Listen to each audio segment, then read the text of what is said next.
Ladies and gentlemen, welcome to week 3 of 9 weeks in unofficial NESCAC Football Podcast. Along with NESCAC insider Dave Bagatelle, I'm Chris Grace, and we are very pumped to be back with you. 3 out of 9, can you believe it? We're almost a third of the way there, but after 2 weeks, there's plenty to talk about. Week 2 was exciting in the NESCAC. Not too many results that were unexpected, but certainly plenty to talk about. We look forward to recapping last week, previewing next week, providing our picks. We've got 2 great interviews for you coming up. We're going to speak with Williams head coach Mark Raymond ahead of their big 2-0 matchup against 2-0 Trinity. And we're going to catch up with former Wesleyan wide receiver Logan Tomlinson, who is leading the CAA in receiving as his New Hampshire Wildcats are having a great year, and we're really looking forward to catching up with him. But for now, Dave, it was a great week last week. We got to hang out together for the first time and watch some football in person. We got to see a bunch of games. We know more about these teams than we did a week ago, and we've got plenty to talk about. Great week 2, and obviously now we have 2 weeks under our belt. We know a lot more about a lot of these teams. It was great to see some of the other teams around the league in action. It was great to spend some time face to face with you, and I think I hit the over on on the parlay bet. Yeah, he crushed it. So full disclosure, Dave and I last week were together in Middletown. Wesleyan took on Tufts in our game of the week, and we'll touch on that in a few minutes, but that was a 7 p.m. start time, and the tailgate started just about 1 p.m. Eastern. So Dave and I had a front row seat, and we had the TV on, and we were watching various NESCAC games and spending some time learning more about how these teams look for the 2024 season. So we've got more ammo for our opinions, not that we needed it. And first things first, as we go through these games, the last couple of years, we've seen some upstarts upset some of the powers. But right now, just looking through 2 weeks, it's as expected in the NESCAC standings. You've got Williams at 2-0, Trinity at 2-0, Wesleyan at 2-0. You've got Amherst at 2-0. We've heard those stories before. Middlebury at 1-1 and Tufts at 1-1. And then all the main schools are 0-2 and Hamilton is 0-2. Status quo, if you will. Maybe not the most exciting thing for a neutral, but really not any surprises so far. So let's just jump right into it. Week 2 recap. First game, we're going to look at Amherst taking on Hamilton. Hamilton jumped out to a 7-0 lead before Amherst scored 21 and answered. The purple and white improved to 2-0. One thing I looked at in this game that was pretty impressive for me, Amherst quarterback Morrow played a pretty good game, especially in the second half with the 3 touchdown drives. It wasn't necessarily, he was accurate, 16 for 26. But what I noticed, the stat that stuck out to me was he completed 3 passes to 7 different receivers. I don't know if I've ever seen that. 7 different guys catching at least 3 balls. That was a really impressive stat. So Amherst still a work in progress on the offensive side of the ball, but hey, they're 2-0 and they're taking care of business. What were your thoughts on this one? Yeah, so Amherst has struggled offensively the last couple of years. We've talked about that already. Their defense is, as expected, really good. They're at the top of the NESCAC in terms of total defense. They haven't really played the level of competition others have played. We'll talk a little bit about that as we move on here. They're almost using the passing game as a quasi running game. A lot of their passes have been the short variety. They're using that as instead of an outside run, they're throwing short passes, short and intermediary passes. So yeah, a lot of completions, but once again, they've struggled the last couple of years at the quarterback position. It seems like they've got a guy now that they can build around, and they don't need to score a ton of points to have success with the defense that they put on the field every week. Yeah, correction, by the way. It's 6 guys he completed at least 3 passes to. He only had 23 completions, 23 for 33, 206, 2 touchdowns for Mason Morrow. Really spread the ball around, as you mentioned. And Amherst, listen, you can only play the teams that are on your schedule, but they're a perfect 2-0. And Coach Mills, you don't want a team coached by Coach Mills start finding their way and get some confidence, because on one side of the ball, they're going to be rock solid. Their offense finds their way. They could be trouble moving forward. And you look at the schedule week 3, and we'll get at that in our preview, but they'll take on Tufts next week. So that should be a game, really a 1A game to look out for next week in terms of most intriguing matchups in the NESCAC. The next game we're going to talk about, something we talked about a decent amount last week. Trinity went into Bates and took down the Bobcats 28-7. We talked in our preview last week, Dave, that we both thought that Trinity was going to win the game, but we also both thought that Bates was going to account themselves pretty well. That's how it went down. Bates still struggling offensively, but defensively, they certainly showed up. But Trinity continues to do Trinity types of things and take care of business. Yeah, the Bates offense, they made the shift this year back to those that follow NESCAC football know in the past, they did run the triple option. They made the move back there. They're still trying to figure that out. They played 3 quarterbacks in this one. I think their defense, still playing young guys, but the defense is ahead of their offense. Right now, I think their defense is pretty good. They cut the margin of defeat by half this year against Trinity. Trinity, they're defending league champs. I think they've beaten Bates like 26 straight times back to 1979. They don't lose. Frankly, they don't lose in Maine at all, ever, or lose to a Maine team. But Bates is a work in process on the offensive side of the ball. They only completed 4 passes all day. They threw 4 interceptions. That's not really a recipe for success on the offensive side of the football. Yeah. 4 for 16 with 4 interceptions. It's always tough when you have as many picks as you do have completed passes. They did run the ball somewhat effectively, but still trying to find their way offensively. But let's take a second to just point out the machine that is Trinity. Xander Zabrowski, double Z, 23 for 30, 196, 3 touchdowns. Just what you expect from Coach Devaney's Trinity teams, just professional at the college level. And you look at the rushing attack, they ran it 29 times for 132 yards, averaging 4.6 yards per carry. What you're going to get from them defensively, Sean Clapp, 5 catches, 2 touchdowns, one of, if not the best receivers in the NESCAC. In terms of returning receivers, you got to look at the likes of Chase Wilson and Sean Clapp as the 2 guys coming back that really are the stalwarts in the NESCAC. Just status quo. Not to shortchange Trinity. That's not what I'm trying to do here, but what you expect from the Bantams, and they'll have a really interesting matchup this week that we'll touch on later in the episode.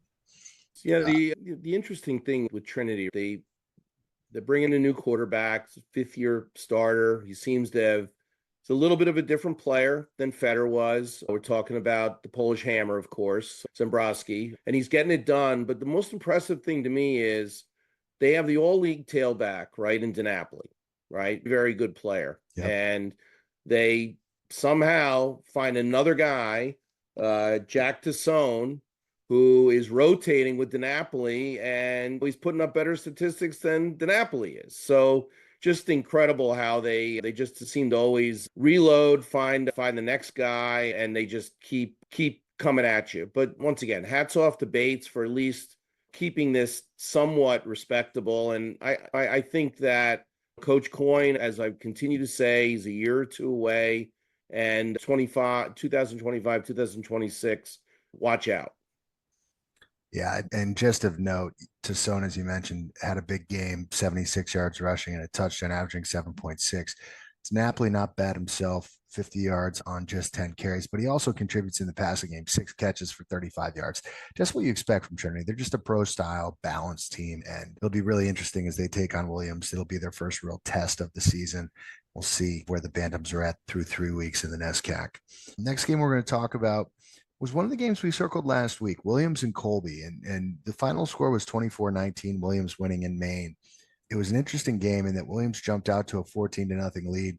Colby scored back-to-back touchdowns, but was unsuccessful on their conversion, so they trailed 14-12, but Williams kept just keeping that little bit of margin, and they were able to keep a safe distance before Colby scored a late touchdown to cut it to a 1-score margin. The big theme, I think, for Williams is the play they've gotten from Owen McHugh at quarterback, 16 for 18 through the air with a touchdown, and he ran for 50-plus yards and 2 touchdowns on the ground. Play that Williams is desperately needed from their signal caller since Bobby Mameron left Williamstown, and they're starting to really find their way for Coach Raymond here through 2 weeks of the season. Yeah, the thing with Williams, this is McHugh's second year. He's starting to get his sea legs under him. Colby's a decent team. They remind me a little bit of Amherst, except they have, I think, a better offense, slightly better offense. They've got more weapons, but their defense is very strong. Julian Young is their all-league linebacker. He's a really, really good player. Of course, they miss Nick Donadio, who transferred to Wesleyan, but they've got a lot of really, really good players there. And Coach Cosgrove's always going to have them playing very hard. They're going to come at you, and you got to be ready to go 60 minutes with them. And it's always a tough place to play up at Colby, as we've talked about. And Williams is definitely improved. I think we thought this was going to be a close game. Colby had a chance to win this game at the end. They, with less than a minute, they got intercepted deep in Williams territory, and they had a legit shot to come away with the victory in this one, Chris. Yeah, it's all about scheduling, right? Some teams have easier schedules, some have difficult schedules. For Colby, they're 0-2, but their 0-2 looks different than other 0-2s. They had to go to Trinity in week 1. They had to play Williams in week 2, and in week 3 they are traveling to Middlebury, so they're playing 2 of the 3 co-champion, or excuse me, in 2 of the first 3 weeks they're playing the NESCAC co-champions, and they're having to take on Williams. So certainly a difficult scheduling start to the season for Colby, but we'll keep an eye on the Mules as the season goes on, because they've been competitive and put forth very impressive efforts through 2 weeks. The next game we're going to talk about, a game that you and I watched a lot during the afternoon window, which was Middlebury and Bowdoin. And it really was a story of 2 halves. Bowdoin dominated the first half of football. They created a safety. They were constantly in Middlebury's possession. Middlebury couldn't get anything going on offense. You look up at the scoreboard, Bowdoin was up 12-0. It was late in the first half, and it really could have been a whole lot worse than that. The Polar Bears kicked a short field goal. And real quick, I got up for a bathroom break with about a minute and a half left in the half. I came back, and Middlebury had scored a touchdown. It looked like Middlebury was dead to rights. It looked like, hey, this Panther team just lost too much from last year. They're just not the same team. Whatever happened on that last drive with Brian Moran, they found something. They built on it in the second half. Their offensive line dominated the second half. They were able to run the ball with their 2-headed monster at running back, and Patrick Jamin had a big day. And full credit to Moran, who struggled in the Wesleyan game. He struggled throughout the majority of the first half, but you look up, he threw 3 touchdowns against no interceptions and really found his form and bounced back from 6 rough quarters. Let's call it 5 and 11/12 rough quarters. And he played a really nice second half, and Middlebury kind of showed their pedigree as they turned what was a really competitive game into a scoreline that doesn't really add up to how competitive that game was. Yeah, it's interesting because Bowdoin came out on the second half, and they were up 12-7 at the half, right? And they drive right down, and once again, Middlebury, like last year, bend don't break, and they hold Bowdoin to another short field goal. So I think they kicked a 19-yarder and a 20-yarder. 2 field goals from the 2-yard line and in. Yep. Yeah. And those 2 are touchdowns there for Bowdoin. And I think you and I at the time were questioning, is this even the right move to kick field goal? We were debating that, because I think if they score touchdowns there, I think it would have changed the whole dynamic of the game. I think Middlebury would have had a tough time coming back. Of course, we know what happened. They scored 32 unanswered points, and they end up coming away with the win 39-15. I think part of it, to me, I think the Bowdoin's defense is really good. There are 2 things that point out to me. They've got their starting 11 is really good. They don't have a ton of depth, and the kind of the type of defense they play is that pressure blitz defense. And I don't want to say that 18 to 22-year-old student athletes get tired, but it's a lot to play that high pressure defense all the time without having a lot of depth. And Middlebury has a big physical offensive line, and I wonder if that just was a factor in terms of wearing down the Bowdoin defense a little bit. Yeah, I think you're right. They're bringing 7 and 8 undersized guys pretty much at all times in the first half of that game. And then you look at the second half, and it just looked like the defense was a little bit tired. The receivers were wide open for Middlebury, and the line did a great job of wearing down Bowdoin's defensive front. A big size mismatch. But I think if you look at the game when Bowdoin watches tape, they're going to say, man, we had opportunities in the first half. We moved the football. And listen, if you kick 2 field goals from inside the opponent's 2-yard line, those are opportunities where you could have really stuck a fork in Middlebury. It easily could have been 24-0, 27-0, and instead it was 12-0. And Middlebury got the football, and they executed on their last drive. Listen, say what you want about the Panthers through 2 weeks. they've shown flashes of being a good running football team, and they have talented wide receivers, and they have a pedigree of an offensive line. Maybe it just took the Panthers 6 quarters to get the cobwebs off and realize that, hey, just because we're defending NESCAC champions, nothing's going to be given to us. I'm sure that was the conversation in the locker room, because they came out in the second half a completely different team. So full credit to Middlebury, but another tough loss for Bowdoin. Yeah, hats off to Middlebury, because to continue the thread, what you were saying, they've played 4 halves thus far in 2024. Really, they've lost 3 of the halves. They've played well in one half, convincingly. Yeah, they played well in one half, yet they're still 1-1. And they've got to build on that. They played a lot better in the second half. The Middlebury quarterback, Brian Moran, found his guy, his number one receiver there. They were running the ball a little bit better. And the defense stepped up, played better, figured some things out with the Bowdoin. Phineas had a really nice game as well. Phileas, excuse me. Yeah. Yeah, he had a great game. And just a note, our guy Coy Price, who we had on week 1, also had a big game for Bowdoin. So Congratulations to Coy. I know it's sour grapes because they didn't win, but he had a great game also for Bowdoin. Yeah, so Bowdoin will have an opportunity to get off the schneid as they will host Hamilton next week, and Middlebury will be playing host to Colby, which will be another very interesting game in week 3. The last game to talk about, a game that I know you have no interest in at all because you have no allegiance to any team in the NESCAC, because we are a neutral, unofficial NESCAC podcast.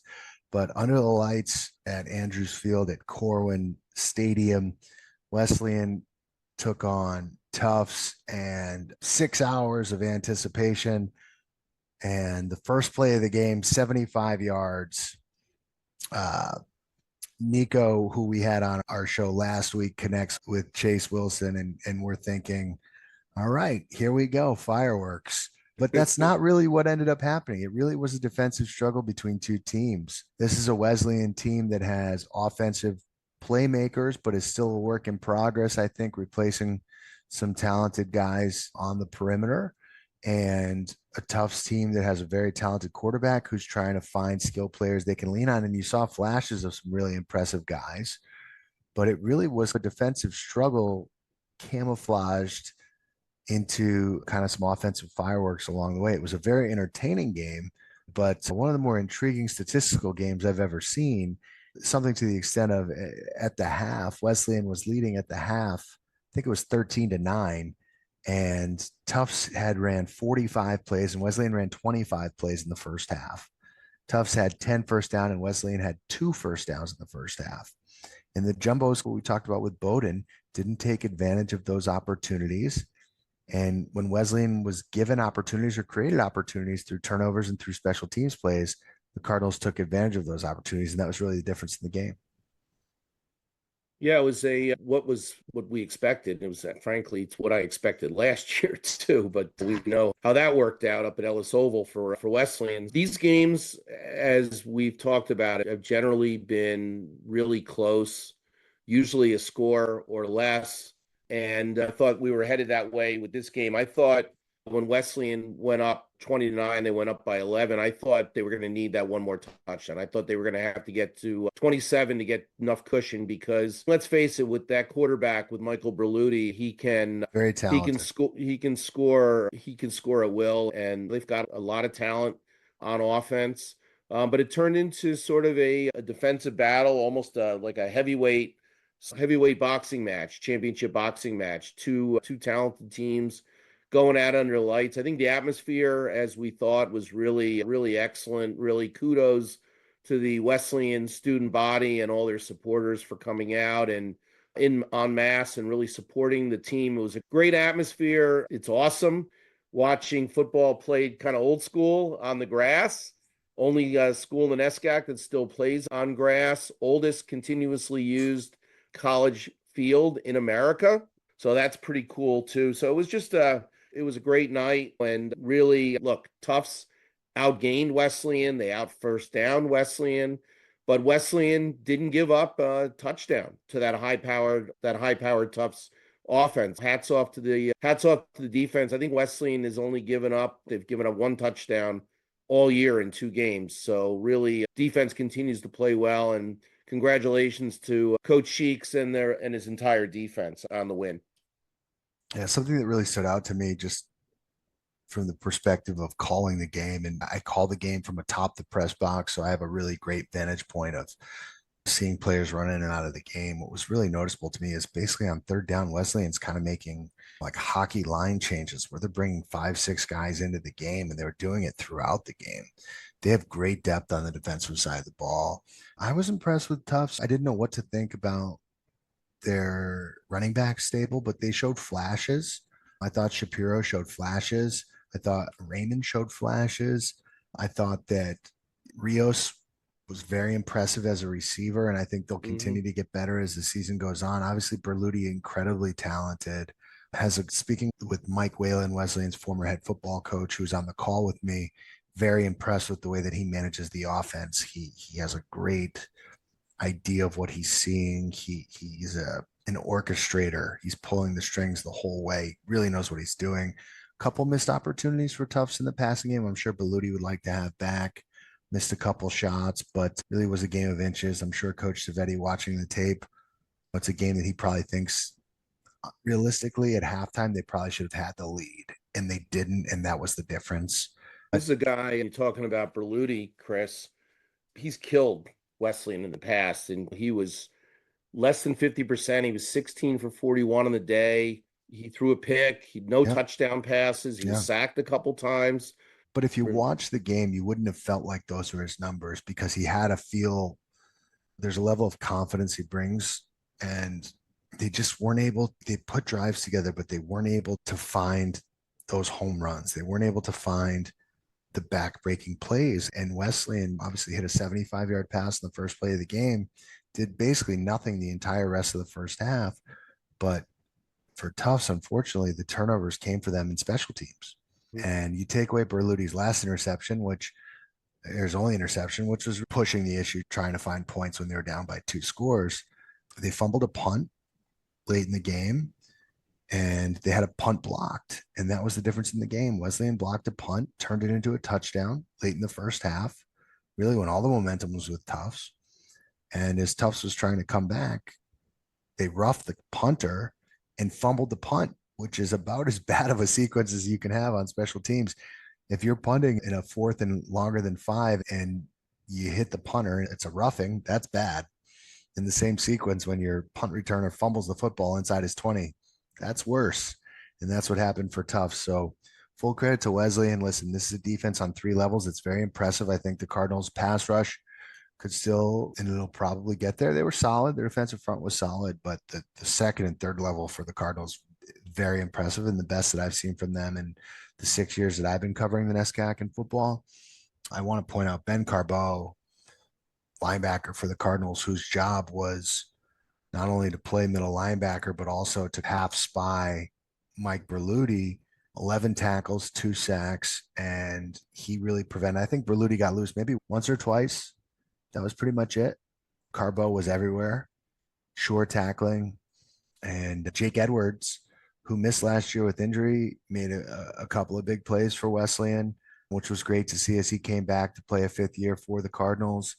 And then obviously the secondary we've talked about, very good. But Luke Laceracina, who was in a reserve role, comes in and gets the game-sealing interception. So I think a lot of positive for the Cardinals on the defensive side of the ball. And listen, through 2 weeks, I think their defense has laid their stance as saying that they're going to be here for 9 weeks, and it'll be really interesting to see. Now the Cardinals schedule opens up to where you don't want to take anything for granted, but it's set up for them. We didn't know going into the season, looking at Wesleyan, they're opening at Middlebury, defending conference champions, co-conference champions, and then hosting a Tufts team that you had as your number 1 or number 2 team in your preseason rankings. And they come out 2-0, and both fairly comfortable victories. If you happen to know someone who was a Wesleyan Cardinal fan, they'd probably be feeling pretty good about their 2 weeks to start the season. Yeah, just a couple of thoughts. I'm glad you brought up Tufts with the special teams. This is a second straight game. They've had some issues with special teams, they have to clean that up. That's championship. Their kicking game teams. has been very good, though. We need to point that out, though. Selicki hit 3 more field goals. He did. He missed 2 also, but he did. He missed a 50-yarder and he missed a field goal late in the game, but he was pretty good. So he was very good. Block punts and muff punts. Second straight game they've had a muff punt. Yeah. So they, like I said, championship teams have good special teams. So you've got to excel in all 3 phases. And frankly, through 2 games, Wesleyan special teams have been excellent, and that certainly has helped them. The other thing I think Tufts really misses their starting running back Reese, who's out. They're going with a couple guys that probably didn't expect to play all that much. I get it. Next man up, and you go at it. But he was second team all NESCAC last year and really poised to have a big year. And you can definitely see that they miss them. With all that being said, they have a good team, a lot of guys back, and I think they're going to win a lot of games this year.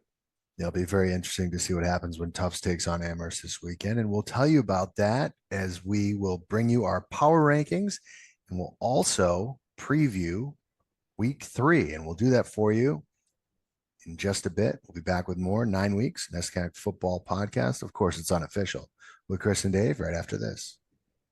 Welcome back to 9 weeks, your unofficial NESCAC Football Podcast, along with Dave Bagatelle, Chris Grace back with you. And we are very pleased to welcome in his 9th season in charge of the Eafs head football coach, Mark Raymond. Williams off to a fantastic 2-0 start, getting ready for the biggest game on their schedule so far. They're all big games. There's only 9 of them, but they'll be traveling into Hartford to take on reigning NESCAC champions Trinity.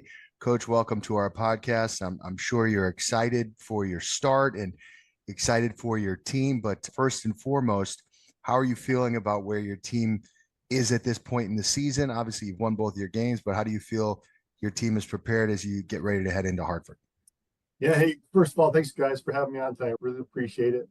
Like I said earlier, it's an honor to be on with you guys, and really appreciate what you're doing for the league and the players and coaches. And that being said, yeah, we're excited. Let's play 2 tough games, obviously, Hamilton and Colby on the road. Fortunately, we were able to come out 2-0 after a hard-fought game up in Colby Saturday. After 2 games, you realize where you are a little bit as a team, what you can do well and what you need to fix. And we're starting to get a little clearer picture of, who we are as a football team at this point. Yes, so Coach, 2021, obviously, really special year in Williamstown. You had probably one of the better quarterbacks that at least I've ever seen play in the league. Bobby Mameron, just a great player, great leader, great athlete. And he, of course, eventually has to graduate, even with post-COVID, right, unfortunately. Yet you started a first year last year. This is now his second year. Talk to us a little bit about the transition Owen McHugh, who's off to obviously a great start in 2024. Yeah, he's done a great job. He obviously got a lot of exposure last year, a lot of experience. Some of it was tough games, but he hung in there and competed. Really proud of him how he came through the season. He's a baseball player too, so he played baseball. So he competed again in the spring season, but was still able to stay involved with us the best he can and be a part of the team as a quarterback. You gotta be the leader as well. You gotta be present, and he did a really good job of that. And I think this summer he really did a good job working, throwing, really working on his craft, getting together with the receivers, doing those little things you have to do to be a successful quarterback. And it's paid off early in the season. A lot of it is due to his hard work, but certainly the supporting cast has been great. Our offensive line has protected him well. We have some new receivers out there who have gotten open for him and made catches and plays. It's been a collective effort for sure. Obviously, the assistant coaches have done a phenomenal job preparing him as well. But we're really happy with the way his trajectory right now.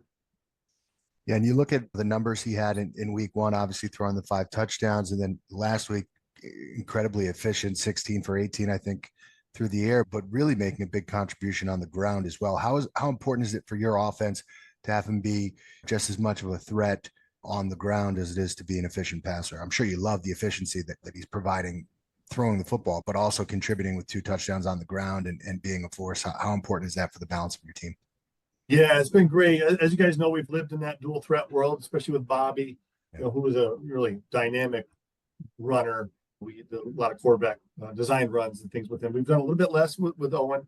He's very capable, but haven't done as much of that with him. as you mentioned, he's really been dangerous on those off-schedule plays when defenses do a great job covering things up, and he's able to either extend drive or score with his legs getting out of the pocket. That's been huge for us, where he's able to break contain and move the sticks, and we scored a couple times last week. So that dimension has certainly helped our offense.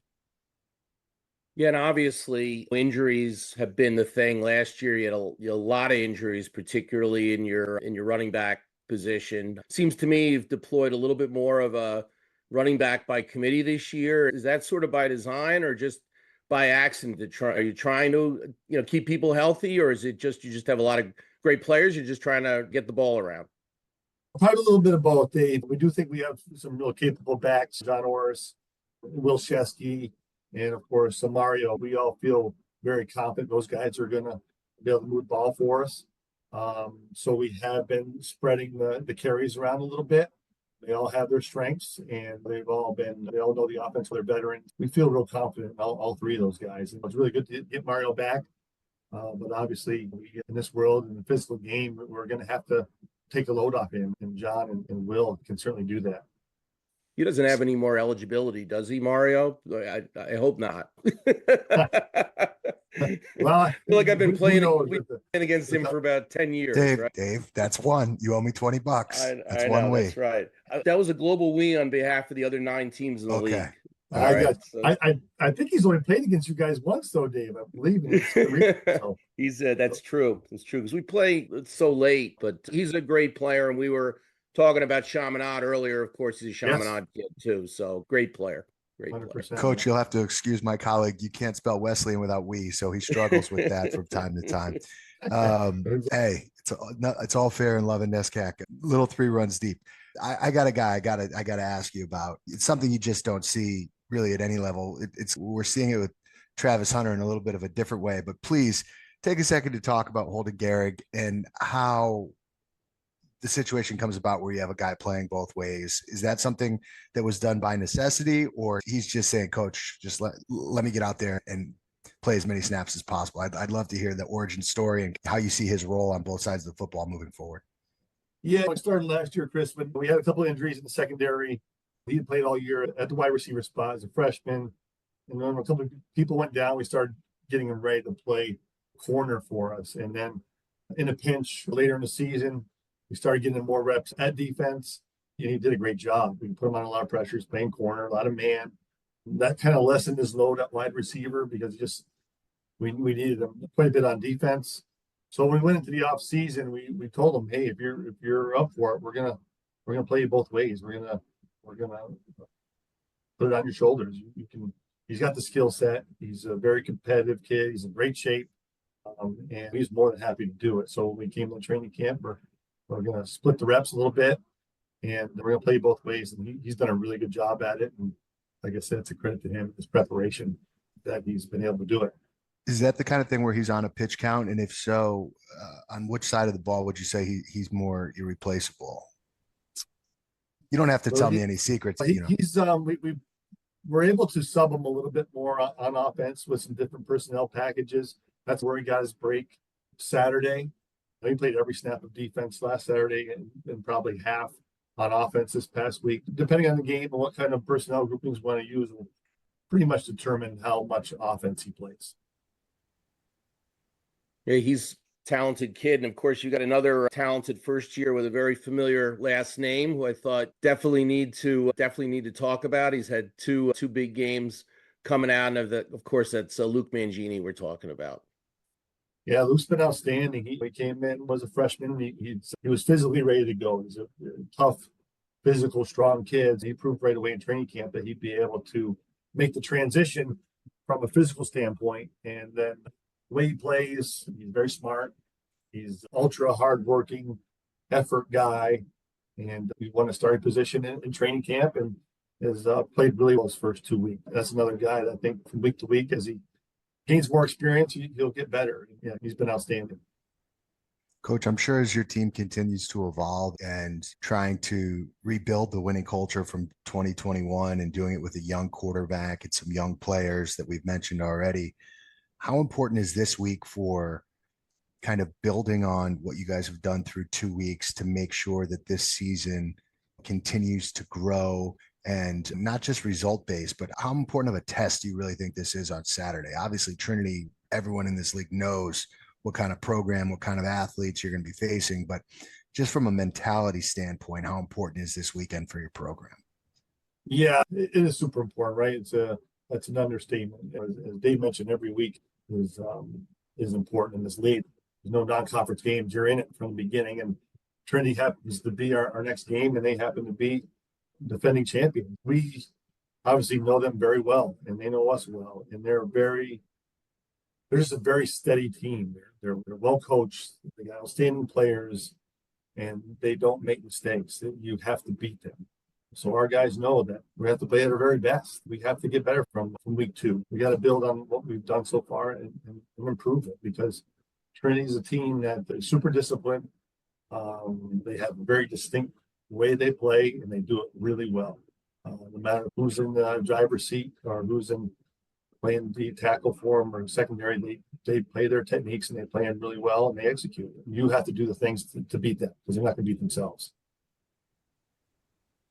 Yeah, it's gonna be a great game. As Chris had said, that's our game of the week, and we're going to talk more about that on the podcast, of course. But just a question: when you came over from St. Lawrence, obviously you had a lot of success there, and you come to Williams. The program had been down a little bit, obviously, and very high expectations in Williamstown for football. A lot of great history, Coach Odell and Coach Farley, and then of course on to Coach Whalen, and a lot of big success. And you take over a program that had been down, and obviously we asked Coach Savetti a similar question. What was it like changing the culture, coming into a situation where storied program had a couple of losing seasons, and the expectations for you to turn things around? And I know you did it at St. Lawrence also, but the expectations were obviously very high for you to turn things around there and at Williams.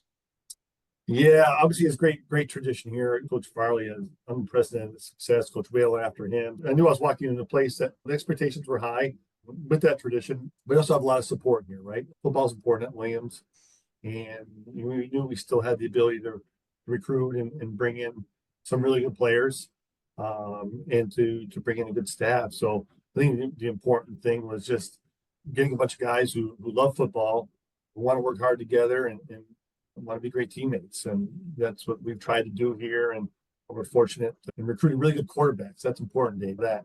And fortunately, we're able to put a couple of good classes together, and our guys have gelled. I think despite a couple years that I think weren't up to expectations, I think we've been able to maintain that same culture that we wanted to build here. We have a bunch of hardworking guys who love football and play together. Obviously, we feel that it's something we have to live up to.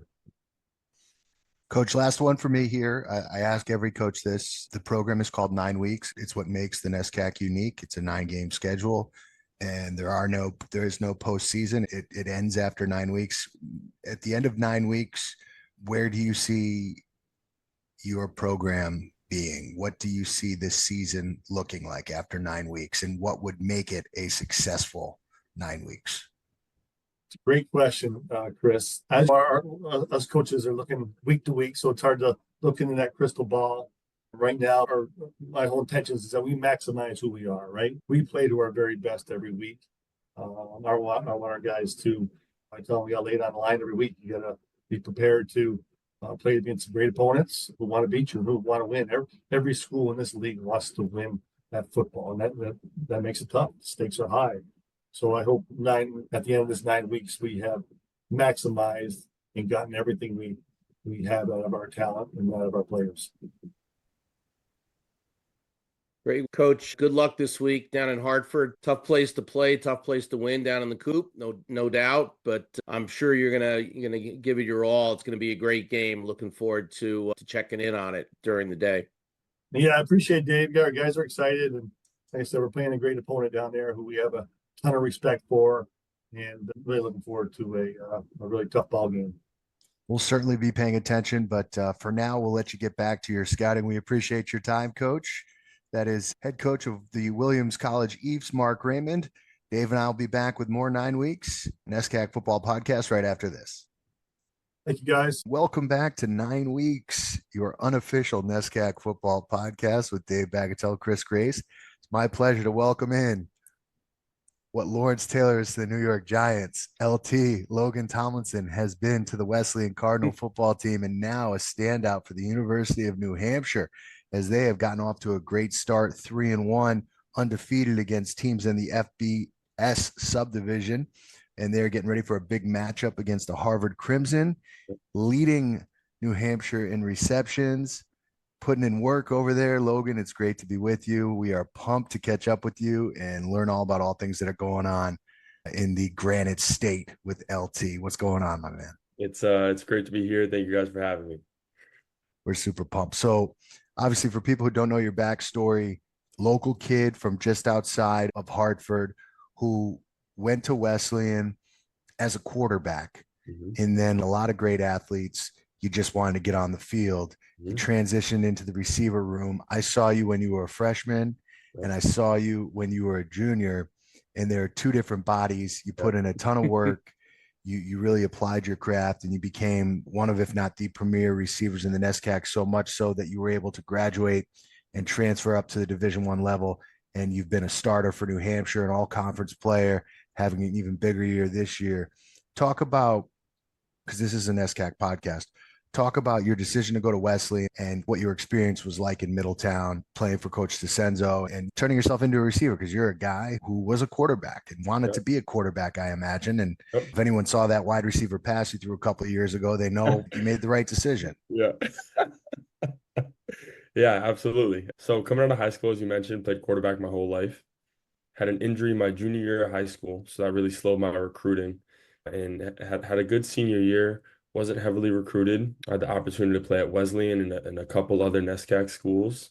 Also had an opportunity at Bentley and did all the visits and the things of that. And everything just clicked at Wesleyan. The people there, the staff, it just seemed like the right spot for me. I thought it was where I'd be happiest. And I'm super grateful I made that decision.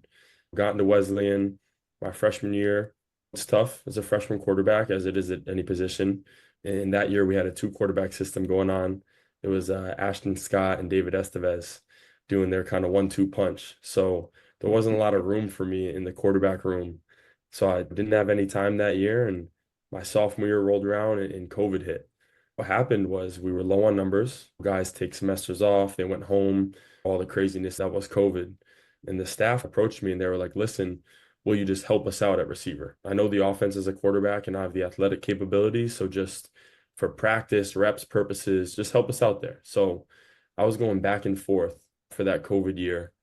And as the year ended and the junior year rolled around, it was them that brought it to me. And they said, how do you feel about going receiver full time? And we feel like having the three of you, 2 quarterbacks and myself on the field, is what's best for the offense. As you mentioned, I came to play quarterback. It was a little, not reluctant, but I had to look myself in the mirror and say, what's really important here? And it was the opportunity to get on the field and what was best for the team. So I assumed that role, and I'm so grateful that happened. I think that was the best thing that could have happened for me. I think it was a great opportunity for me, and I've grown in many ways since then. But yeah, that's how I wound up at receiver and had two seasons playing receiver. Got to play with guys like Matt Simcoe, who he was the man in the receiver room when I got there. I learned a ton of stuff from him and thought I had the unique opportunity where I was learning every week. It was so much refinement because things were new to me. As, how do I get off press here? How do I read a coverage here? Just, I had an upper hand of understanding offense at a quarterback perspective, and now applying that and gaining the tangible skills of a receiver. I think my 2 years at receiver at Wesleyan, I was able to, had an amazing opportunity to grow there and get myself to where I am today. Quick little story. You probably already know this, but Coach Santos and Coach DeCenzo they know each other, right? They have a relationship. And apparently, from what Coach Dice has told me, Coach Santos regularly calls him and said, how'd you get this guy to come to Wesleyan? Explain this to me. But just real funny. But, what I'm really curious about, you made the move from the NESCAC to the FCS, obviously, different level, whole different level. Mhm. Talk to me a little bit about the differences between NESCAC football, NESCAC defensive backs, Mhm. and CAA, FCS competition. What's the biggest differences that you see on a week in, week out basis? Yeah, I would say one thing to note is Division three, but I like to say the NESCAC in particular. There's a lot of gems there. There's a lot of guys that could play at a higher level. So when I was at Wesleyan, I got to go against Danny Banks every day in practice, and he was great, and he made me so much better. And then my senior year, Wesley Abraham came, and he's killing it now, and he was a stud from when he was a freshman. So there's always guys that teeter that line and have the potential to play at the FCS level or whatever it may be. The transition wasn't much of a shock. It was what I was expecting. The speed of play, it speeds up a bit. Things happen faster. You have to make decisions quicker. As a receiver here, I have a lot more responsibility on reading coverages and option routes and things like that, where I have to make decisions on the fly, where I didn't do as much of that at the Division three level. But I'd say the speed of play is something you notice. The DBs get a little bigger, a little stronger as you'd expect, and there's just less room for error. People are very technically sound. And I think I had the benefit of being a good athlete, and at times I could rely on just being a great athlete and winning a route because of that. And I can't really rely on that here. I have to be technically sound and sharp with the things I do and getting hands off and stacking and things like that. Just the minor details, I think, is, one of the bigger differences. You have to be exact. And you speak to that. I think anyone who's been around the NESCAC knows that there are guys in particular, like you mentioned, at skill positions. You look at the guys that Trinity marches out there at the receiver positions, at the corner positions. At Tufts has had a bunch of big time guys through the years. Middlebury's had some big time guys. Williams, I can go through the list.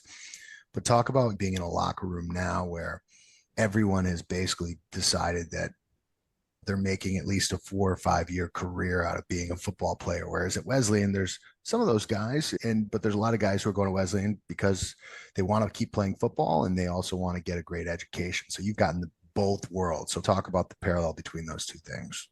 Absolutely. I think you hit the nail on the head. There's a ton of guys with that mindset at the Division three level in the NESCAC, but you get a collective just sense of commitment here where you walk into the locker room and all 100 guys are like-minded.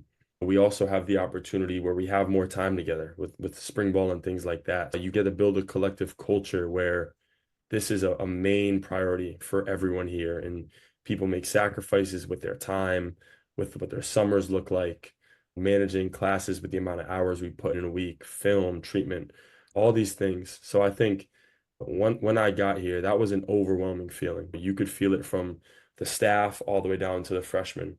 It was the expectation. Like you said, you operate as a professional. If you want to win and it means something to you, you treat it as a professional, and that's how you handle your business. So being in a locker room with 100 guys who feel that same way, it's powerful. And I think that's why our culture is what it is and why we've had success so far early this season. So you're, after 4 weeks, you lead the CAA in receptions, which is super cool. I don't know if you look at those kinds of things, but geeks like Chris and I do. That's pretty cool. So congratulations on that. You've seen Jalen Richardson, of course, at USC, and Phil Lutz is at Delaware, right? And another guy with Wesleyan connection, Jake Thaws at Delaware as well, which is cool. But why do you think, particularly in the receiver position, you've seen people be able to not only make the transition, but have success at the next level? Richardson, Lutz, and you in particular. Yeah, I think what we spoke to earlier, where you get some great athletes in the NESCAC, right? And a lot of those athletes tend to play out wide, whether they played both way in high school and they went full-time receiver in college or whatever it may be. But you have a lot of great athletes who, for whatever reason, might have slipped through the cracks. Maybe it was like my example, or I lost a year in high school or whatever it may be. So you have a foundation for a really good receiver just with the athletes that are produced at that level. And then I think the NESCAC is respected as a Division three conference. So when guys hit that transfer portal, and it's becoming more and more common, teams look at these guys and they understand there's real talent there. And we have this athlete, and You take him from the situation he's thriving in, where he has such a strong foundation, and you just apply a little more, a little high level coaching, a little more time in the summer with your quarterback. And with those things, you just see these guys improve and take that step. I think there's a strong foundation for it already. And I think just the opportunity to take the step up, guys are just rising to the occasion. So it's awesome to see. It's awesome to play against Phil Lutz last year. Jaden Richardson actually came on a visit to UNH too when he was in the portal. So it's cool to see guys in the NESCAC thriving. And I think, like we said, that pool of guys who already have that mindset, I'm going to treat it like I'm a pro. They're able to transition and be successful at this level as well. So Logan, life is all about decisions and it's all about opportunities. It's all about breaks, right? We all have those kind of stories, but it seems to me like for you, for a lot of people, COVID sucked. I think it sucked for a lot of people, but for you, it created this break, right? Like you were a 6'3" skinny quarterback. Yeah. Who someone was like, you know what, like he's long enough, like he could play receiver. Let's just throw him out there. And then you built your body, you filled in, and you created this mentality of a receiver. Do you ever just sit there and think, man, if it weren't for COVID, like I'd be like an investment banker right now, and I'd be living the life of Dave Bagatelle, and I'd be like probably cheddar in my pockets, but I wouldn't be having this experience I'm having right now with this great flow. Yeah. The hair would be gone, first Hair of all, be cut, hair completely be gone. Okay. Yeah. Cornrows, not even a question. All right. So do you ever sit and think about that? Like how these situations present themselves and you've ended up in this position, how wild that is? I do actually. I'm often, you don't want to say grateful for COVID, but grateful that it helped me out in the way it did. It also gave me the year of eligibility. And that's another thing. I've got to play 2 years here. So I know for a lot of guys, for a lot of reasons, it wasn't a good time, but it not only did it give me the opportunity to play 2 years, gave me the opportunity to get ahead academically, graduate a semester early, and get here in the spring. So that really put me in a position to succeed my first year here. That's huge. So, huge. And during COVID, he had nothing going on. And Ezra Jennifer, one of my best friends for life, my roommate. Yeah, everyone knows Ezra. Met him my first day. Before I even got to Wesleyan, we were roommates since freshman year. So he lived in my house. He lived in my house for a long period of time over COVID. And we just lift weights. We had nothing better to do. So we'd get up, eat breakfast, lift weights. And I think that gave me, like you said, just a period just to assume that role and develop my body where I could be successful at receiver. Yeah, I'm grateful I took advantage of it. And I'm grateful it really opened a door for me that might have not been there otherwise. It's funny how things work, but it just tended to work out the right way. I'll tell you another guy who appreciated COVID was the guy we had on earlier, Coach Raymond. He appreciated it too. Yeah, Rutgers. The Williams coach. They had that year. Oh, okay. You appreciated it too. It's all good. Yeah. Coach Ramon. They met Coach Ramon. Oh yeah, we like Coach Ramon too. We'll have him on one of these days. He's a good man. I'm going to see him on Friday. I'm going to the Rutgers Washington game. Nice. So I've been really, really fortunate to get to know your mom and dad, and I know family is super important to you, and I'd be remiss if I didn't ask you how important are your parents and the rest of your family to you and to everything you're doing and the support you get and all that kind of stuff. Yeah, I'm extremely grateful for the support system I have. My parents are my biggest supporters through everything. Out of Wesleyan, I had a job offer. So it was decision time. Do I want to keep playing football?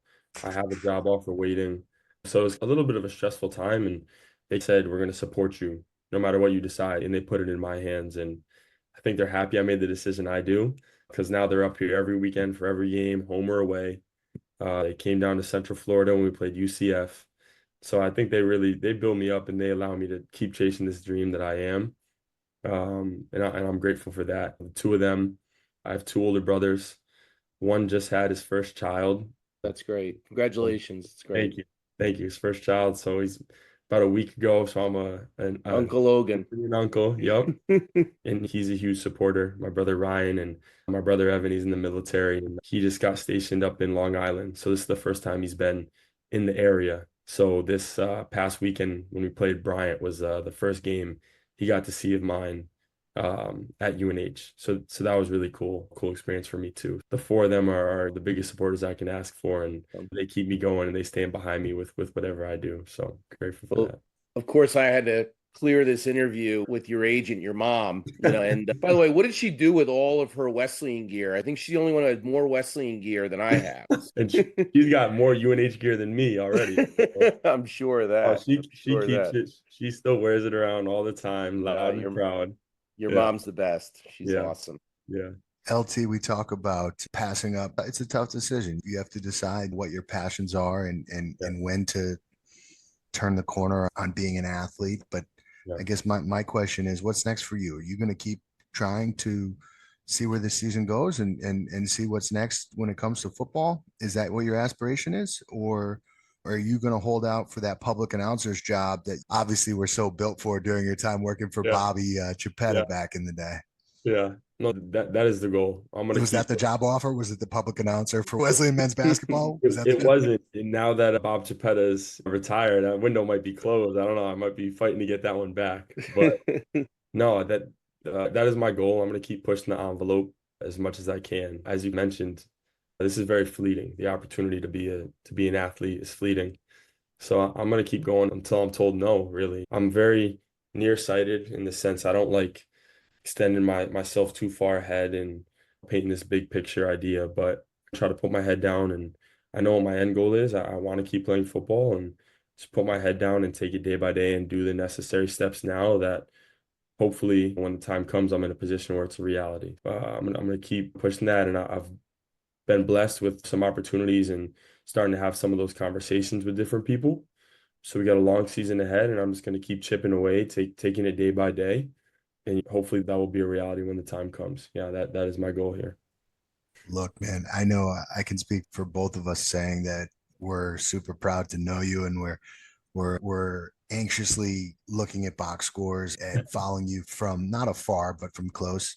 But we know, listen, you're in a great spot. There's a lot of guys that have come from that league, that have come from where you're playing, that get opportunities. And if you get an opportunity, you get yourself in the room. I think anyone who listens to this interview knows the kind of character that you are, the kind of worker that you are. You keep getting better, you keep improving. And I mean, we're talking about a guy that's only played wide receiver for 4 years. So you're gonna keep developing. So I guess from my perspective, I hope that you stay healthy and enjoy your final year of college football. And I very much look forward to what's next. And I'm still waiting for that care package. I'll wait for that.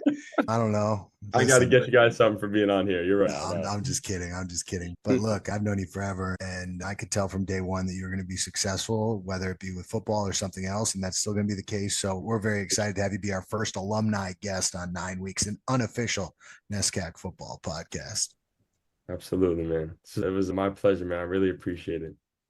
So I hope that you guys take care of business when you face the Ivy League foe on Saturday. I'm sure it's going to feel like a NESCAC Saturday to you a little bit. It's going to have some sort of NESCAC vibes when you go to Cambridge and take on Harvard. We have a bye this week. We play them next week. Sorry, next Saturday. Excuse me. No. Yeah. And they got us Friday night under the lights. It's a 7 p.m. Friday night game. I'm very prepared, obviously. It's going to be a little blast from the past, almost like a high school Friday night game. We're excited for that, man. We're amped for that. They've been really good in the past. They were really good last year. They start their season later, so they just had their first game last week. We're going to be anxiously watching them play Brown this week to get a beat on what they do. But we're excited. We just want to get back out there. We're ready to go. Awesome. Logan, I really appreciate you coming on. It's great seeing you. And like Chris said, we're following you every week, and hopefully you can follow your former teammate, Dylan Lauby, to the next level. That would be really, really cool. Absolutely. He's paving the way. He's a great representation of our program. Just like one of the hardest workers I've ever been around. Everything he does is 110%. And I knew since the day I got here, I was like, oh man, this guy's a pro. He's paving the way for UNH, putting us on the map a little bit. And we got some guys here who are trying to chase that dream, follow his leads. Absolutely. Awesome. It's great. Look, Logan, we've said it a million times, but we certainly appreciate your time, and you're a great representation of NESCAC football, and we are all Cats fans from here on forward. So we appreciate it. Once again, Logan Tomlinson, wide receiver for the University of New Hampshire, will be taking on Harvard next Friday night. As you can tell, I did some crack research before this interview.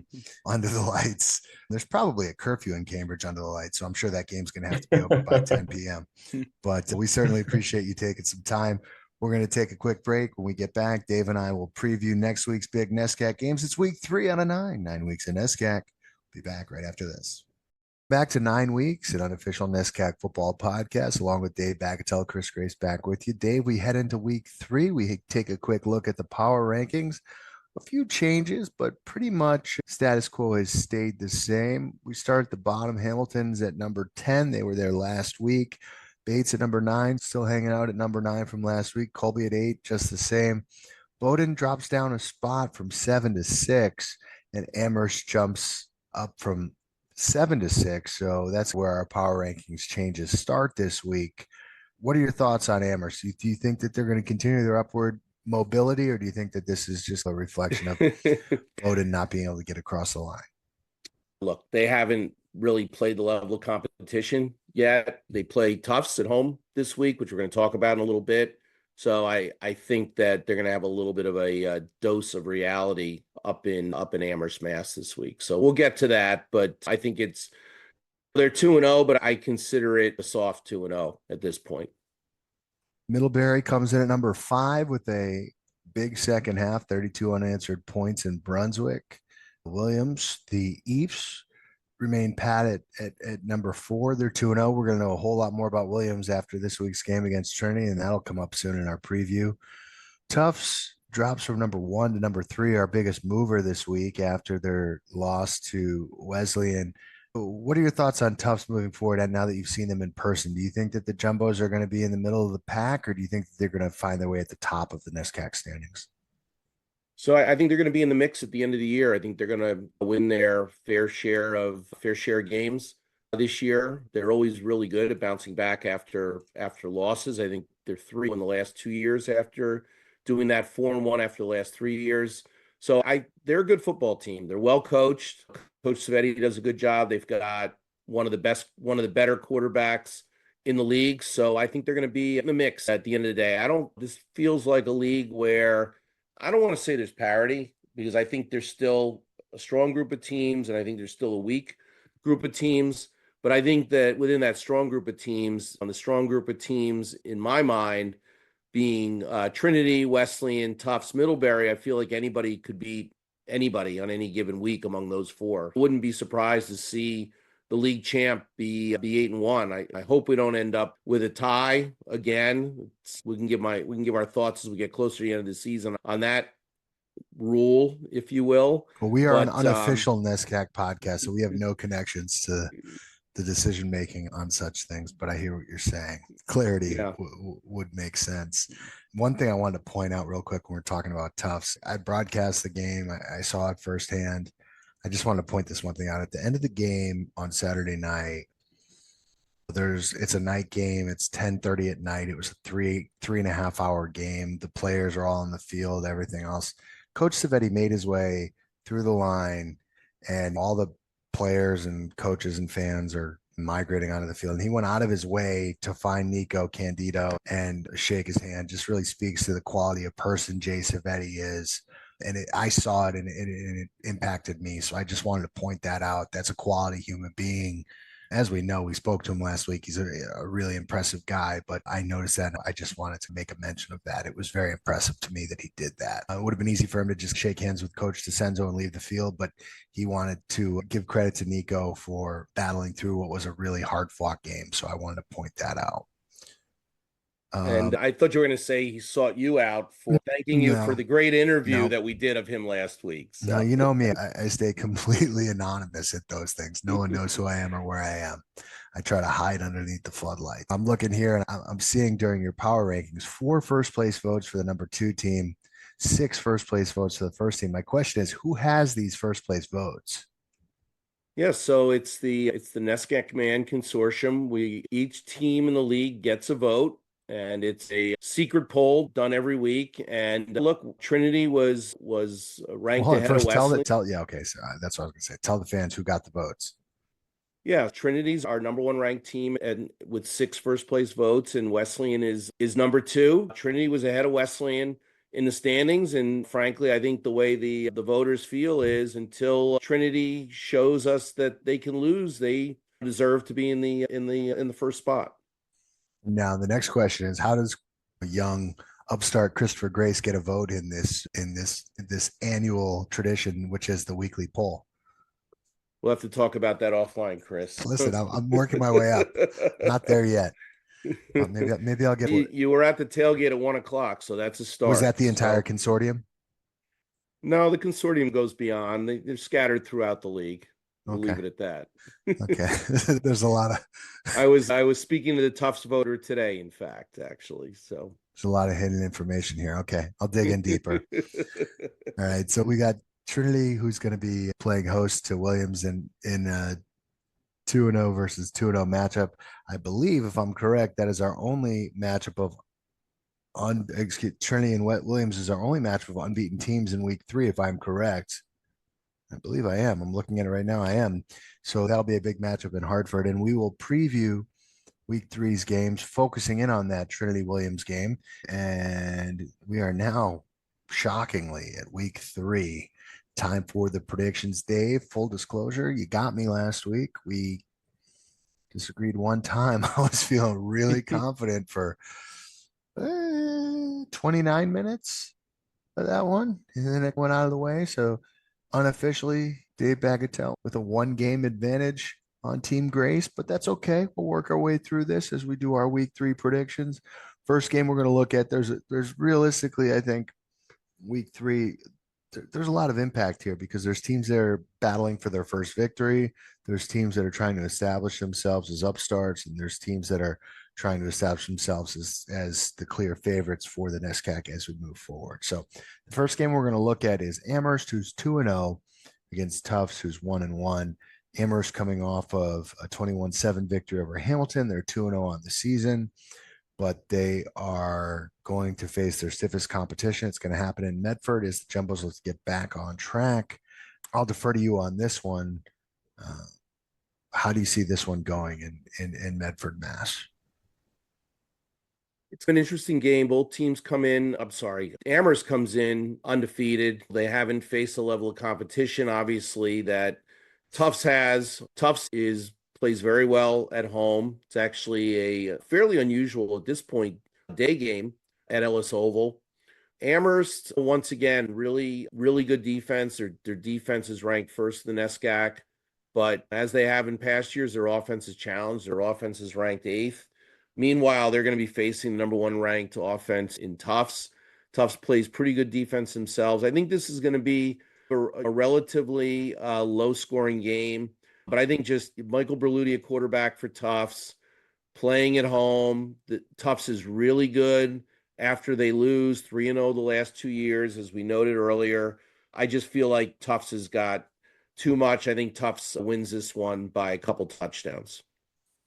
Yeah, that's interesting. Amherst obviously has probably played against the 2 most challenged offenses in the league through 2 weeks, and you match that up with kind of their style. They want to control the game in all 3 phases, but they're really still finding their way offensively. We did see some signs that Morrow, with the 21 points in the second half, they're finding their way, but I tend to agree with you. I saw enough from Tufts. They're just looking for that breakthrough player offensively to pair with Berluti. I think this might be the week, but I don't think this is going to be convincing. I think this is an Amherst team that's playing for Coach Mills, that's playing with confidence. So I think I'm going to pick a score. I'm going to say 17-14. Tufts has to find a way to convert those field goals into touchdowns. That's been their struggle through 2 weeks. They have kicked 6 field goals in 2 weeks. You cannot sustainably win games settling for field goals.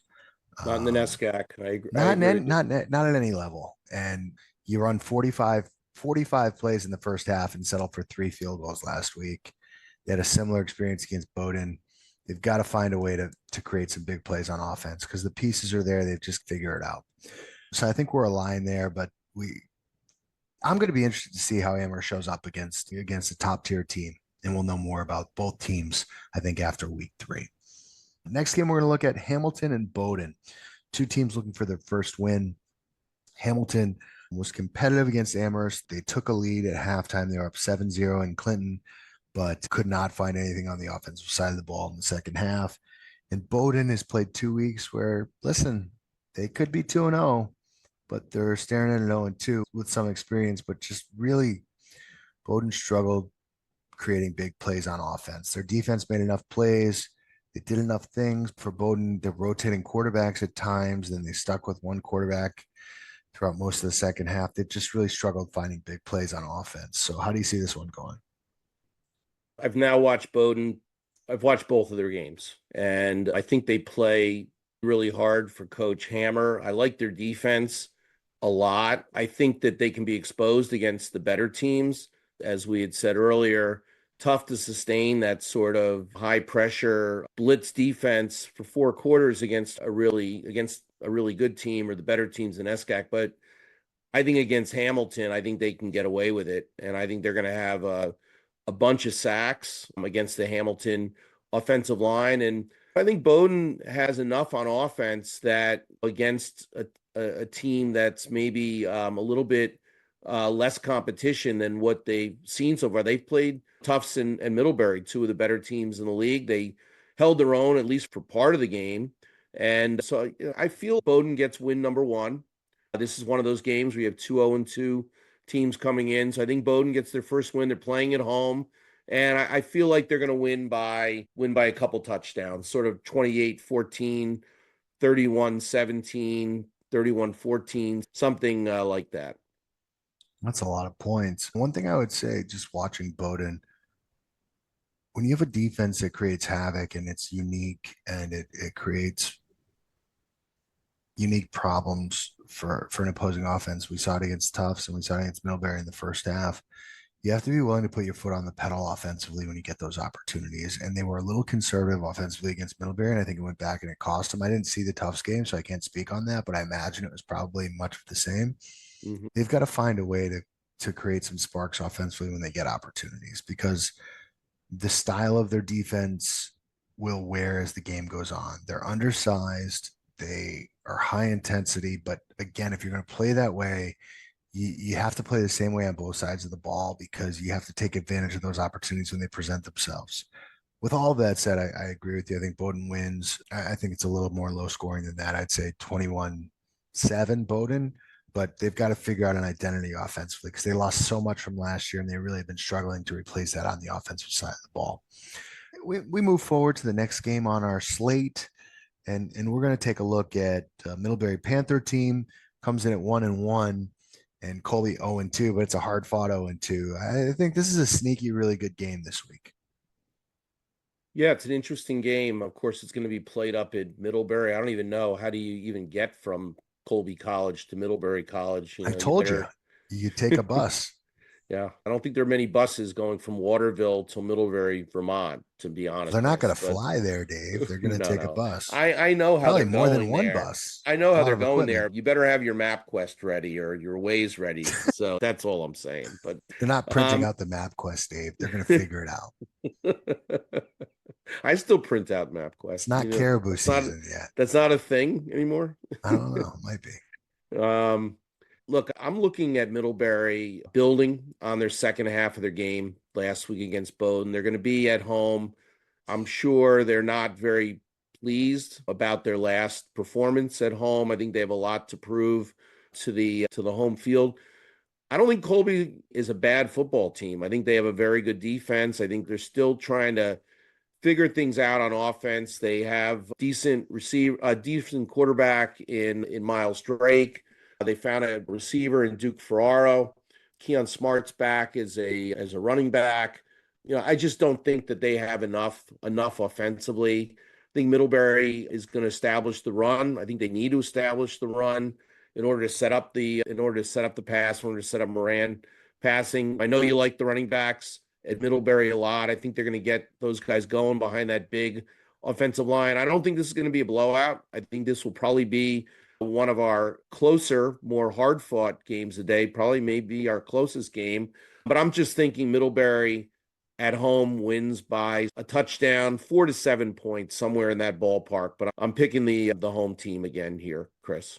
To me, this comes down to whether Colby can create havoc and put Moran under pressure, because if we saw anything last week and the week before that, when he has time and a clean pocket, he can throw good ball down the field to very talented receivers, and that can take care of itself. But when pressured, he showed a little bit of hesitance and a little bit of confidence delivering the football. If Colby's not worn down from their really difficult start to the season and the teams that they've gone up against, if they can create pressure, I think they can make this a competitive game. But I think this is the potential that we're going to see Middlebury kind of turn on a third gear and react to the success they had in the second half last week and kind of use that as a push forward into what they can be in this season. As we've seen from Middlebury, they find some momentum and they ride with it. We saw last year they struggled in week 1 against Wesleyan. They rolled off eight wins in a row.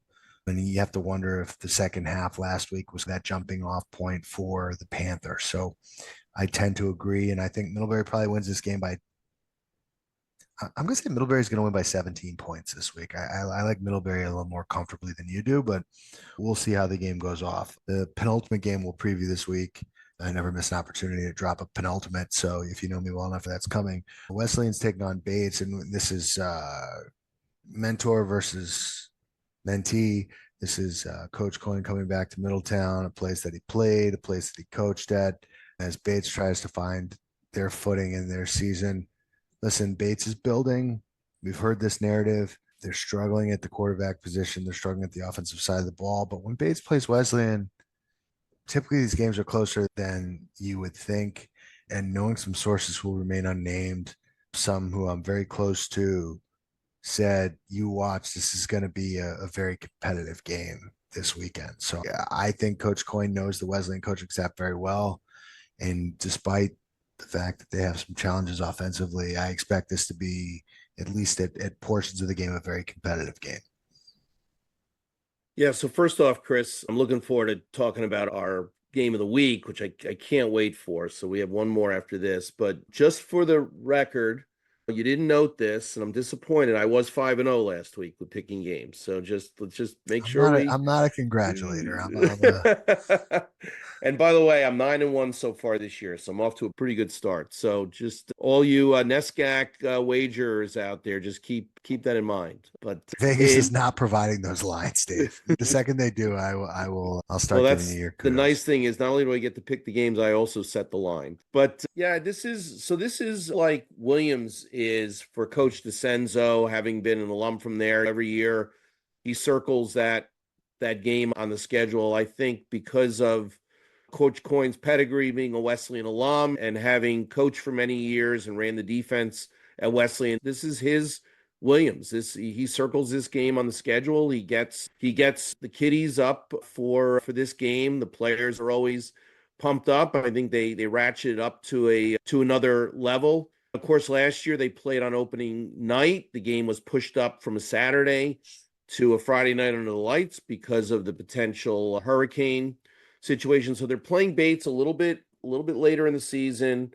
Wesleyan has a few games under their belt. I do think Bates will play really hard. I think their defense is really good. They're young, but they're super aggressive, and they all try to get on the ball, and they have very good pursuit. I think their defense is probably ahead of where their offense is. The offense is a new offensive scheme for Bates, a fairly complicated scheme. They're running a triple option. They're playing 3 different quarterbacks. They're missing their number 1 receiver from a year ago, who was frankly pretty dynamic player in Beltran. I believe he might have been a second team all-league player. He hasn't seen action. I don't know if he's going to be back this week, but I think against that Wesleyan defense, I think Bates is going to have a hard time scoring points. And I think Wesleyan will create some turnovers. Wesleyan has a lot of experience on defense. I think they're going to put their offense in good situations. I think this game may be close for a while, but I think at the end of the day, Wesleyan wins by 3 touchdowns-ish, something like that, 17 points, 21 points. I think it'll be touch and go for a little while, but it's not going to be a 40 or 50 point win for Wesleyan. Nothing like that. Yeah, I completely agree with everything you said. I see the game going pretty much exactly in that way. I could see Bates holding strong in the first half. And listen, Bates's defense is solid and they're playing hard and they're rallying around the football. But you look at the numbers at the quarterback position, you look at the struggles they've had on offense. I just don't see them having enough. So I think we're aligned on this one. I think the Cardinals are going to win this one fairly comfortably. So now we head forward to the game of the week. Williams 2-0. The Eves, also known as the Purple Cows, will travel to Hartford to take on the Vegas Gold and Navy Blue Trinity Bantams. This is a game, listen, I love that this game is in week 3. I think this is a great kind of where we at in the NESCAC. Unfortunately, this is maybe 1 year early for Williams on the rebuild and Trinity on the reload. But Trinity's been solid. They've been workmanlike. They have not been dynamic at this point in the season, but they've done the things we expect from them, bringing in Double Z at quarterback. And we mentioned their depth at running back. Obviously, they bring back great receivers, always a stellar defense. It's a Williams team that's really facing a challenge they haven't seen yet this year. Yeah, we're going to speak with, or we've already spoken with Coach Raymond at this point. I think we're going to know so much more about both these teams after this, but it's as intriguing of a matchup as we've seen so far this year. And I think the pecking order is going to be very clear after this game. So we'll know a lot more about both teams after this. But Owen McHugh has had the best start to any quarterback in the NESCAC this year. So it'll be interesting to see how he holds up against a very good Trinity defense that does a great job of mixing up their coverages and confusing young quarterbacks. So I think that's really the storyline for this one. Yeah, Trinity's only given up 2 touchdowns all year. So their defense is playing at a very high level. They have a lot of new players on defense. As we've discussed, they just reload. They have a lot of good players on offense. The new quarterback's playing well. They have 2 really good running backs. Of course, they've got an all-league receiver in Sean Clapp, who's really good. So I just think that they've got too many weapons, and they're playing at home. They don't lose very often in the coop. And like you said, Williams is still young. They're still building. Second-year quarterback. And look, Coach Devaney is really good coach. His coordinators have been with him for a very long time. They feast on younger quarterbacks. I think Williams will make this a game just because I think they do have some talent and they can run the ball and they can control the clock. They've got to be, in order to really have a shot at the win, Williams has to almost play a perfect game. No turnovers, force some turnovers the other side, special teams. And look, it's an intimidating place to play. You got the rooster cock-a-doodling in the background, and it's terrible tailgate area. Just tell them like it is. It's a neutral podcast. It's a neutral podcast, but it's a bad tailgate area. But I think Trinity wins by 10 points, 10 points to 2 touchdowns, somewhere in that range, and goes to 3-0. But it's not. I don't think it's going to be a big blowout or anything like that. Yeah, I haven't seen either one of these teams play yet. I'm just going to defer to the status quo and agree with you. I think 7-14 is probably the number, but I'm really curious to watch this one. I'm gonna try to pay attention to it, even though I'm going to be broadcasting the game at the same time. But I'll try to watch the game after the fact. Dave, as we wrap this up, what is your number one storyline as we wrap up week 3 and we lead into week 4? What is the number one thing you're looking forward to this weekend? Yeah, to the teams are there any upsets? We really haven't had, other than maybe Nothing. Wesleyan beating Middlebury week 1. Yeah. I wasn't surprised by that. I was surprised by the margin, but everything else is, in my mind, status quo. Serve. Yeah, the good teams are the good teams. The bad teams are the bad teams. The middle-level teams are the middle-level teams. Obviously, we'll also watch injuries because now here we go. We're starting to get into the meat of the schedule, and injuries start to become a more of a factor. That's something else we'll keep an eye on. Yeah, I agree with you. I was so excited looking forward to this season because we've had over the last year or two, we've had some upstart teams and you don't know what you're going to see from a week-to-week basis. But now this seems like this is NESCAC circa 2003 is what it feels like. It's the cream is rising to the top, and We haven't really, I guess, as Maine goes, the NESCAC goes. And when Maine is over, the NESCAC kind of seems like status quo, just not to overly simplify things, but that's where we're at right now. Look, we've talked long enough. We have taken up enough of your time. If you're still watching this, thank you. Absolutely. I want to say I look forward to seeing our people at the tailgate in Middletown as Wesleyan will take on Bates. I'll be there. There's potential that the NESCAC man might have a cameo, but we'll wait and see if that comes to fruition or not. I think it might. But it's been great talking football with you. I look forward to this. And as always, you can reach out to us on social media. 9 Weeks NESCAC on the platform formerly known as Twitter.